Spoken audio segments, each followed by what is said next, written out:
प्रवचन के दौरान पानी नहीं पीना है, तो देखिए कि वो साधना सफल होता है कि नहीं। कहीं हम लोग एक जगह प्रवचन में गए ना, तो पंखा कम हवा देता था, तो मैंने कहा भाई साहब पंखा 9 दिन रहना, इस पंखा में तो जान चला जाएगा।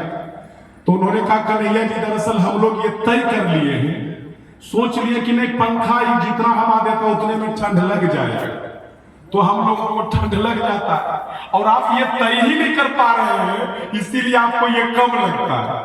आप लोग थोड़ा तय कर लें कि प्रवचन के दौरान प्यास नहीं लगेगा। मैं चाहता हूं कि एकाग्र होकर के आप सुने।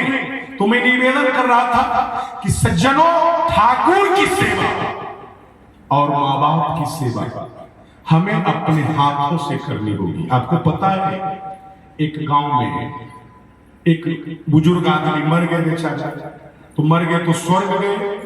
आजकल के जमाना में, पहले जमाना में लोग मरते थे तो नरक भी कुछ चले जाते थे, बराबर जगह बना रहता था। अभी के जमाना में जो भी मरते हैं इतना पुण्य पहले कर लेते हैं सत्संग में जा जाके कि डायरेक्ट स्वर्ग चले जाते हैं। अच्छा, मरने के बाद किसी भी आदमी के लड़का से पूछिए कि आपके बाबूजी का क्या नाम है, सब लोग कहेंगे स्वर्गीय फलना बाबा। कि आपने सुना कि किसी ने कहा नहीं नरकीय फलना, कोई नरक जाता ही नहीं। अब सारे लोग सोलहंगी जो है वो स्वर्ग चले जाते हैं मरने के बाद। पहले कुछ लोग जाते थे नरक, लेकिन अब तो नहीं, अब तो स्वर्गीय हो जाते मरने के बाद।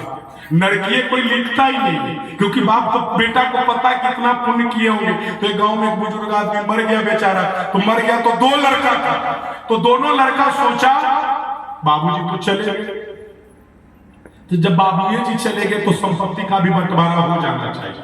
इतना दिन तो हम लोग टिक ही गए, तो पंचों को बुलाया। बाप का 10वीं नहीं हुआ, बाप का 12वीं नहीं हुआ, बाप का 13वीं बाकी है, लेकिन उसको टेंशन है कि बंटवारा पाले हो जाए। तो पंचों को बैठा दिया और कहा देखिए बंटवारा कर दीजिए, बाद में टेंशन हो जाएगा, आप लोग हैं फिर आइएगा नहीं आइएगा, फिर से बुलाना पड़ेगा, तो बांट दीजिए। तो पंचों ने कहा ठीक है बंटवारा कर देते हैं, तो सब कुछ बांट दिया। एक भाई ने कहा वो घर हमारा, वो घर तेरा, वो जमीन मेरा, वो जमीन तेरा, वो मार्केट मेरा, वो मार्केट तेरा, सब संपत्ति का बंटवारा हो गया। बाप के 12वीं होने से पहले संपत्ति को बांट लिया गया। लेकिन जब माँ को पता लगा कि बंटवारा भी हो गया है दोनों बेटा बेटी, माँ तो बची हुई थी, तो माँ को पता लगा कि बंटवारा हो गया है, तो माँ रोती हुई पंचों के पास पहुंची और कहती है पंच जी आपने बंटवारा कर दिया, मेरे बारे में तो आपने सोचा नहीं, दोनों को बांट दिया बराबर बराबर, तो मेरा क्या होगा? तो पंचों ने कहा इसके तरफ तो हम लोगों का ध्यान ही नहीं गया था। तो ठीक है, तो सारे पंच आए दोनों लड़का के पास, कहते अरे माँ के बारे में तूने तो सोचा ही नहीं। तो दोनों लड़का कहता अच्छा तो बोलिए। पंचों ने कहा तू ही विचार कर कि माँ के लिए क्या सोचा है। तो दोनों लड़का कहता है एक काम कीजिए, 15 दिन के लिए हम लोग माँ को रखे,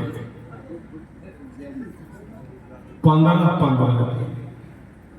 हाय रे निकम्मा कृतज्ञ संतान, 15 दिन के लिए। कोई ये नहीं कहता कि नहीं माँ हमारे तरफ रहेगी, कोई रखने के लिए तैयार नहीं। 15 दिन के लिए माँ को रखने के लिए तैयार हो। और आपको पता है कि 12 महीना में कितना महीना 31 हो जाता है? जरा गौर कीजिएगा बात, 31 महीना में होता है। हंसी, ये हम ही समाज में हो रहा है, ये किसी दूसरे समाज का बात तो रे, मैं अमेरिकन बात नहीं कर रहा, ये इंडियन बात, इस गांव का घर का बात है। तो 31 महीना होता है, लेकिन 15 दिन का कागजी अधिकृत किया गया। 15 दिन मेरे हैं, 15 दिन इसके हैं, हो गया बंटवारा। उस गांव में मेरी कथा का आयोजन रखा गया था 5 दिवसीय। अंतिम दिन में अपने हाथों से लोगों को प्रसाद दे रहा था। माता जी अपने हाथों से,